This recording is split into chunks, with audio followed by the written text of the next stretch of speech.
Last summer, I led a workshop for a guild in New Mexico, and I think I learned as much from them as they learned from me. But while I was there, I met Joyce. Joyce knew everything.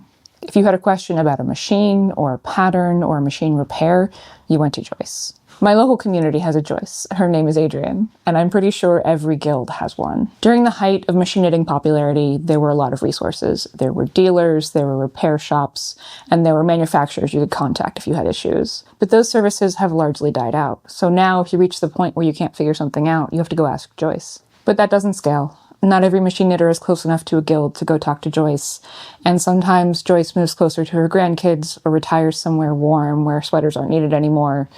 And then what are we going to do?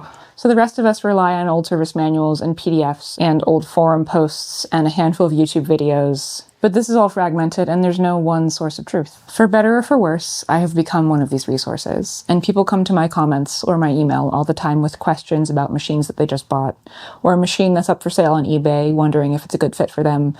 And I can't answer those questions because I am not a Joyce. I have not earned that right. It takes decades of learning and experience to get to that point. But I have other skills I can use to solve these problems. Allow me to present the Machine Knitting Wiki. As I've mentioned before, I'm a software engineer, so let's run through the software stack real quick. This is an instance of MediaWiki, and it's the same software that Wikipedia uses, which is, of course, open source. And this instance is a Bitnami package running on GCP, Google's cloud hosting platform. That just means that somebody else did all the heavy lifting of packaging everything together, and I can just deploy it on a GCP server. And this thing's written in PHP, which is wild. I have not touched PHP since college. PHP is not a real language, but I will save y'all the rant there. It does most of what I need out of the box, but I've spent a long while configuring it, adding services, and changing things so it is as useful as it can be in its current state. I also had to get a Google Workspace account to get an SMTP server so this thing can send emails from an appropriate domain. And I set up Google Cloud Storage to host images and PDFs because I would like to collect up all of the user manuals and service manuals for this. And finally, I stuck Cloudflare as a caching layer between the server and the internet to help cut down on hosting costs. I've been having fun playing sysadmin, getting all of this set up and everything configured correctly. Now let's address the elephant in the room. This wiki has ads. While I am volunteering my time and energy to get all of this up and running, Google is not doing the same. So I have real costs for hosting and domain names and the workspace for the SMTP server, and it's not free. It's actually surprisingly expensive. I don't expect ads to fully cover the cost of maintaining this, so I'm calling this mostly funded by channel members. I'm looking at this the same way I look at open source projects. This is something that I think should exist, and I have the ability to help make it exist. Even if it's not going to be a viable business plan, it should exist. When I started working on this, I wondered to myself why no one had ever done this before, because it's such a good idea. And now that I've done it, I understand. If I had had to hire someone to help with the engineering and all of the sysadmin stuff to get this up and running, I would be so far in the hole I would never be able to crawl back out. But this is all part of my larger mission to make machine knitting more accessible. Now let's talk about the wiki. This is not meant to replace any other community or repository of knowledge. It's just meant to be a central hub where everything is aggregated, and I encourage you to link out to those other resources. If you've never worked with a wiki before, anyone can edit the content on this site, and then a group of admins can approve those edits and push them to the world. Right now that group is very small. It's just me. I'm looking for more admins. If you'd like to become one, please create an account, send me some edits, and we'll talk about getting more responsibility. My goal is to make this a community resource where anybody with knowledge or skills or PDFs of manuals that we don't have yet can contribute and help everyone else. Let's look at the current state of the wiki. Okay, sorry about that. I'm back now. Some random web crawler was hammering the site, and I had to change the robots.txt. It's just like one of the many sysadmin duties that needs to be done to make this useful. And like, I'm the sysadmin. So here's the wiki.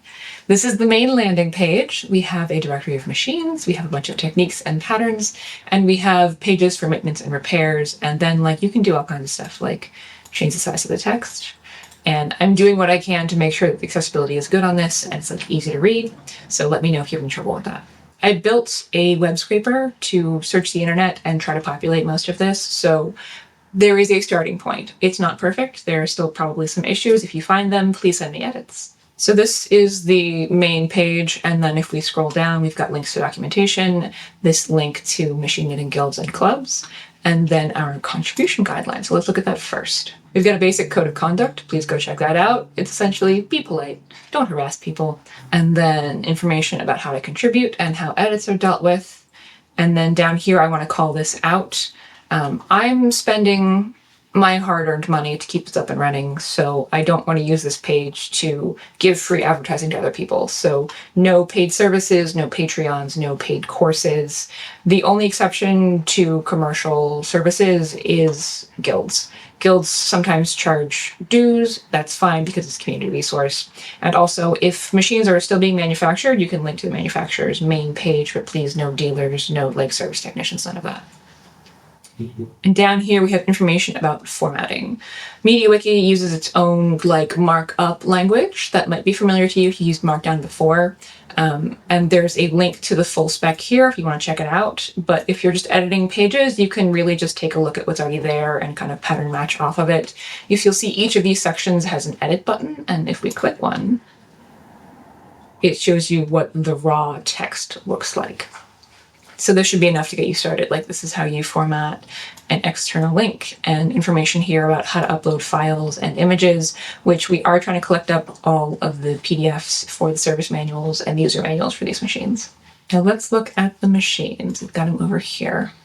So I've broken this down by manufacturers and then kind of further by types. We have domestic and hobbyist, hand crank machines, see there's circular machines, and lamb is in there because lamb's a little special. And then I also want to include industrial machines. So all knitting machines, there's no limits here. And then I've broken down by other brands that things were sold under in various times. Let's look at the brother machines because that's what I know best.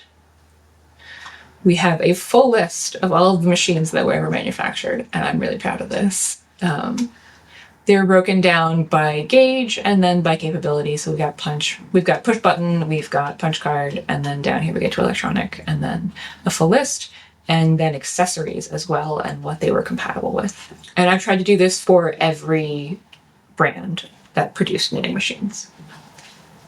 I have learned so much while putting this wiki together. This lone 12-stitch punch card model, the KH800, was the first punch card model Brother ever produced in about early 1970s. And if we go down here to the manual, which I've already found for this one, we can look at this. This is the punch card mechanism. It lays flat on the bed, and then little nubbies get pushed up to tell it where to do patterning, instead of feeding circularly the way that they do now. This is so cool. Oh, and my scraper found the original patent for the first lamb machine. Let's find it. Oh, no, it's not that one. It's this one, the lamb class one. This was made in 1867, and the patent is here. And it was filed in 1865. This is what I would consider the first modern knitting machine. This was right after the latch hook was invented, and this is the first time that these machines had needles that moved and weren't just fixed like the bearded needles were, and a very simple carriage that went back and forth and did the knitting. And this is already double bed, and I think this one can even do racking a little bit to go back and forth. It's just fascinating to see the history of these things. One more thing I learned while putting all of this together: the Dubied machine, the antique that I have that I've been restoring, is not the machine that I thought it was. I thought it was an MM because other people had been talking about similar versions and calling it an MM. But it turns out the MM actually has needle selection options, and it can do double bed jacquard, which means it probably has a jacquard card system attached to it. And mine did not have that functionality. What I actually have is the Dubied NH, or the Dubied Normal, which is makes sense because the machine that I have doesn't have any model name on it because it was the first machine that Dubied produced. And in doing the research to fill out the Dubied page, I figured this out, and it's really exciting, which means it's older than I thought it was. It's more than 100 years old. So that's an overview of the wiki. I encourage you to check it out and click around, and if you see something that's not right, or you have something to add, like photos of your machines or PDFs that we don't currently have, please send me an edit. If you're not up for big changes, you can still help by fixing grammar or finding things that are wrong. And also check out the guilds page and make sure your guild is listed. I found as many as I could, but there's no central list of all the machine knitting guilds, and I'd like to get one together. I'm excited to see where this goes, and I hope it becomes a useful community resource. Like I said earlier, this is costing me real money to run, so I'm calling it funded by channel members. So I want to thank channel members for making everything I do here possible and funding the wiki. If you'd like to become a channel member, you can click the join button down below. All channel members get early access to new videos, and channel members at the mid-tier and higher get access to members-only videos. And there's a lot of behind-the-scenes stuff and yarn unboxings, and I have a kind of massive upcoming software project that channel members know about and have access to and have been testing. So if that's your thing, go check it out. Thanks for watching. Happy knitting.